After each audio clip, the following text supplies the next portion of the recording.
I now give the floor to the distinguished representative of the United States to introduce an address by the head of state.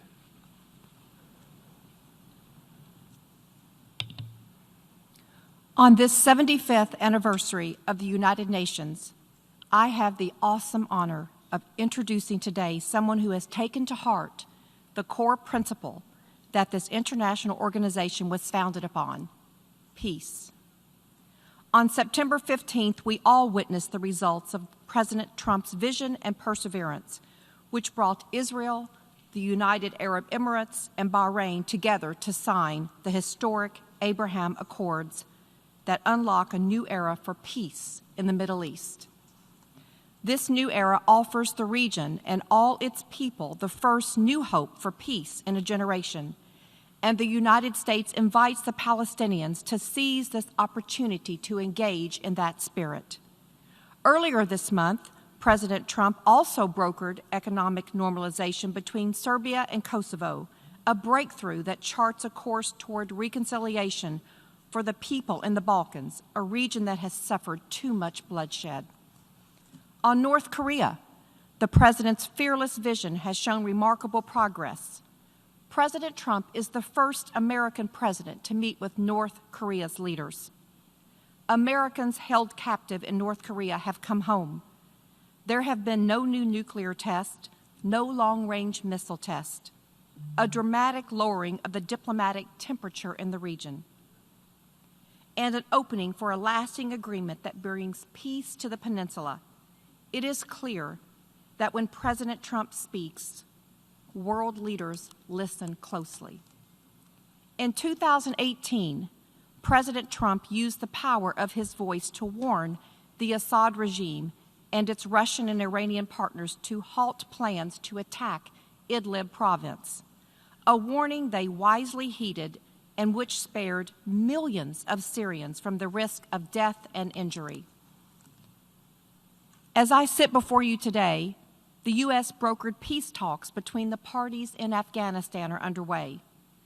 Women now occupy positions within the Afghan peace process, and President Trump is convinced there is a clear relationship between women in position of authority and a brighter and more peaceful future for the Afghan people. Yet again, the President has shown the fortitude necessary to bring together long-standing adversaries to work towards sustainable peace. Through his bold leadership, grit, dogged determination, and an unmatched ability to break through the status quo and make a deal, President Donald J. Trump has delivered on the promises he made to the American people, and the world is more peaceful as a result. Mr. President, Mr. Secretary General, distinguished delegates, fellow ambassadors, and world leaders, my Commander-in-Chief and President of the United States of America, Donald J. Trump. Thank you. It is my profound honor to address the United Nations General Assembly, 75 years after the end of World War II and the founding of the United Nations. We are once again engaged in a great global struggle. We have waged a fierce battle against the invisible enemy, the China virus, which has claimed countless lives in 188 countries. In the United States, we launched the most aggressive mobilization since the Second World War. We rapidly produced a record supply of ventilators, creating a surplus that allowed us to share them with friends and partners all around the globe. We pioneered life-saving treatments, reducing our fatality rate 85% since April. Thanks to our efforts, 3 vaccines are in the final stage of clinical trials. We are mass producing them in advance so they can be delivered immediately upon arrival. We will distribute a vaccine. We will defeat the virus. We will end the pandemic, and we will enter a new era of unprecedented prosperity, cooperation, and peace. As we pursue this bright future, we must hold accountable the nation which unleashed this plague onto the world, China. In the earliest days of the virus, China locked down travel domestically while allowing flights to leave China and infect the world. China condemned my travel ban on their country, even as they canceled domestic flights and locked citizens in their homes. The Chinese government and the World Health Organization, which is virtually controlled by China, falsely declared that there was no evidence of human-to-human transmission. Later, they falsely said people without symptoms would not spread the disease.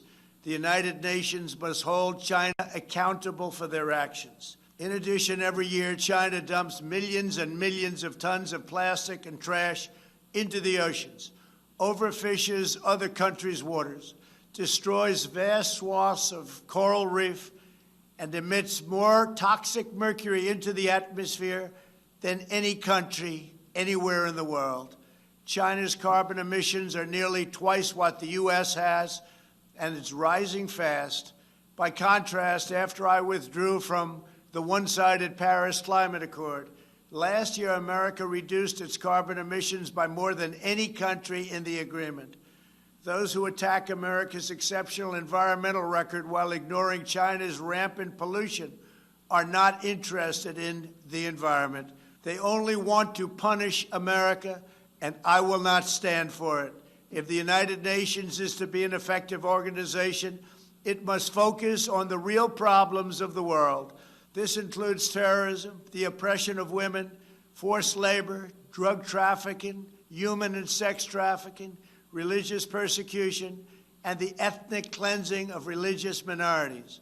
America will always be a leader in human rights. My administration is advancing religious liberty, opportunity for women, the decriminalization of homosexuality, combating human trafficking, and protecting unborn children.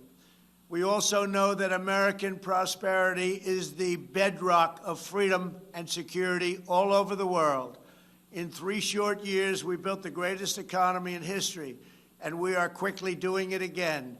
Our military has increased substantially in size. We spent $2.5 trillion over the last 4 years on our military.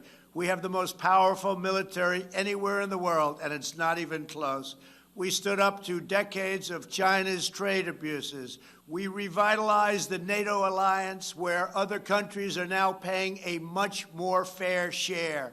We forged historic partnerships with Mexico, Guatemala, Honduras, and El Salvador to stop human smuggling.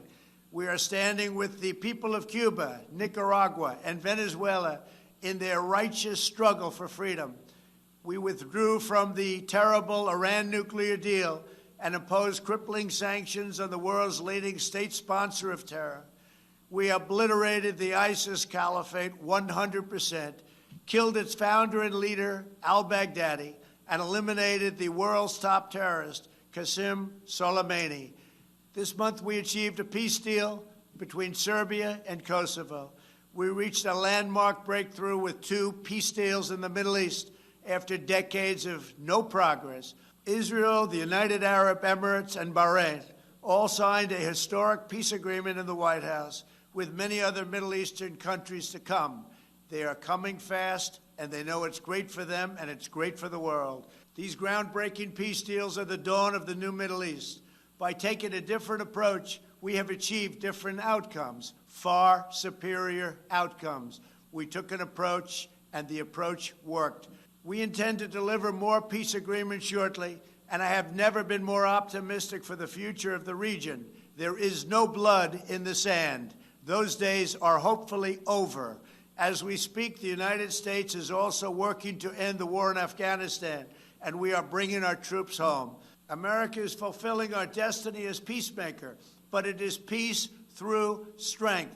We are stronger now than ever before. Our weapons are at an advanced level like we've never had before, like, frankly, we've never even thought of having before. And I only pray to God that we never have to use them. For decades, the same tired voices proposed the same failed solutions, pursuing global ambitions at the expense of their own people. But only when you take care of your own citizens will you find a true basis for cooperation. As president, I have rejected the failed approaches of the past, and I am proudly putting America first, just as you should be putting your countries first. That's okay. That's what you should be doing. I am supremely confident that next year, when we gather in person, we will be in the midst of one of the greatest years in our history, and frankly, hopefully, in the history of the world. Thank you. God bless you all. God bless America. And God bless the United Nations. On behalf of the General Assembly, I wish to thank the President of the United States of America for the statement just made. I now give the floor